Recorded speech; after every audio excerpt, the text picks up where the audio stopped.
नमस्कार बंधुरा आज आमी आपनादेर लाल शाक भाजा करे देखाबो। जे रान्नाटा करा किन्तु खूबई सोजा किन्तु खेते होबे असाधारण स्वादेर।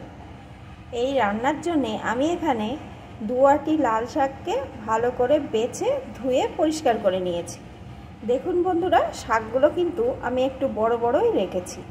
आमी एइभाবেই रान्ना करी, आपनारा चाइले एकटु छोटो करेও निते पारेन। এখন আসুন বন্ধুরা, আমি এই সাধারণ লাল শাক ভাজা কিভাবে অসাধারণ স্বাদের হয় সেই রেসিপিটি আজ আমি আপনাদের শেয়ার করব।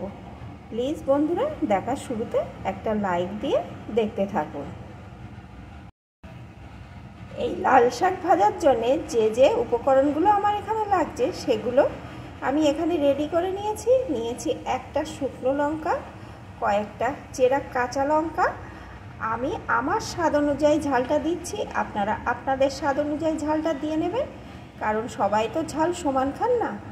আর এখানে নিয়েছি একটা রসুনের কোয়াগুলোকে ছাড়িয়ে আমি কিন্তু কোয়াগুলো আস্তে আস্তেই রেখেছি, কারণ এই গোটা গোটা রসুন দিয়ে এই লাল শাক রান্না করলে লাল শাকটা কিন্তু খাওয়ার সময় এই রসুনটা চেপে লাল শাকের সাথে মেখে খেতে অসাধারণ লাগে। আর আমি নিয়েছি একটা পেঁয়াজ কুচি। এখন আসুন বন্ধুরা আমি রেসিপিটি শুরু করছি। আর এই উপকরণগুলো ছাড়াও আমার লাগছে তেল, লবণ, হলুদ। শাকটা রান্নার জন্য আমি এখানে পরিমাণ মতো সর্ষের তেল দিয়ে দিয়েছি। বন্ধুরা আমি সর্ষের তেলেই শাকটা ভাজা করব, আপনারা চাইলে সাদা তেলেও কিন্তু শাকটা ভাজা করে নিতে পারেন। এখন তেলটা গরম হয়ে গেছে। এখন এর ভিতরে প্রথমেই আমি দিয়ে দেবো শুকনো লঙ্কাটা। লঙ্কাটাকে আমি 2 ভাগে ভাগ করে এর ভিতরে দিয়ে দিচ্ছি। এখন লঙ্কাটাকে প্রথমে একটু লাল লাল করে ভেজে নেব। লঙ্কাটা লাল লাল করে ভেজে নিয়েছি। এখন এর ভিতরে আমি রসুনের কোয়াগুলোকে দিয়ে দেব।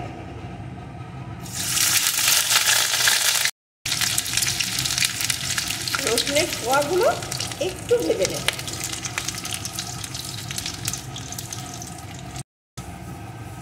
অল্প আছে একটু ভেজে নিয়েছি। এখন এর ভিতরে পেঁয়াজ কুচিটাকে দিয়ে দেব। পেঁয়াজ কুচিটাও একটু ভেজে নেব।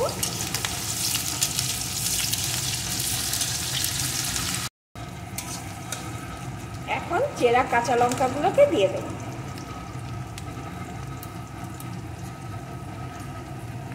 লঙ্কাটাও ভেজে নেব।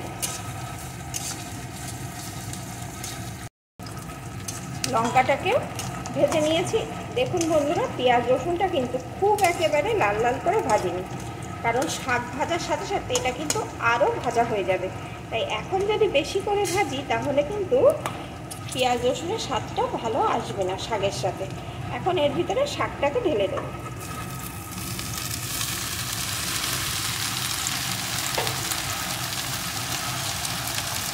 এখন মিডিয়াম টু লো আছে শাকটাকে এপিট ওপিট করে একটু নেড়ে নেব। এখনই কিন্তু শাকের ভিতরে আমি কোনো রকম লবণ হলুদ ব্যবহার করব না, কারণ শাকটা কিন্তু অনেকখানি কমে যাবে।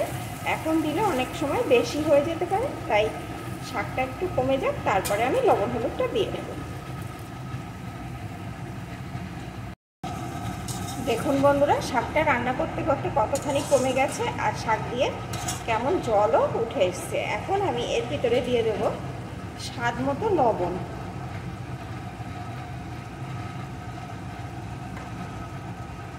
আর দিয়ে দেবো একটু হলুদ গুঁড়ো।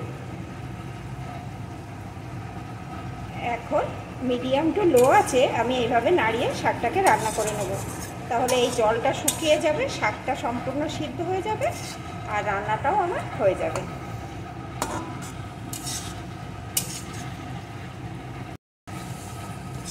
মিডিয়াম টু লো আছে আমি এইভাবে নাড়িয়ে নাড়িয়ে শাকটা রান্না করে নিয়েছি। দেখুন বন্ধুরা শাকটা কিন্তু একদম পুরোপুরিভাবে সিদ্ধও হয়ে গেছে, রান্নাও হয়ে গেছে। আর দেখুন বন্ধুরা একটু ঝোলঝোল আছে। অনেকে এরকম ঝোলঝোল খেতে ভালোবাসেন তারা এইভাবেই নামিয়ে দেবেন, আর যারা একটু শুকনো খেতে ভালোবাসেন তারা আর একটু নাড়িয়ে শুকিয়ে নেবেন। তাহলে বন্ধুরা এখন কিন্তু শাকটা আমার পুরোপুরিভাবে রেডি। আর এই যে গোটা গোটা রসুন দিয়েছে, রসুনগুলোও তো সিদ্ধ হয়ে গেছে। গরম ভাতের সাথে এই রসুন মেখে এই শাক দিয়ে খেলে কিন্তু অসাধারণ লাগবে।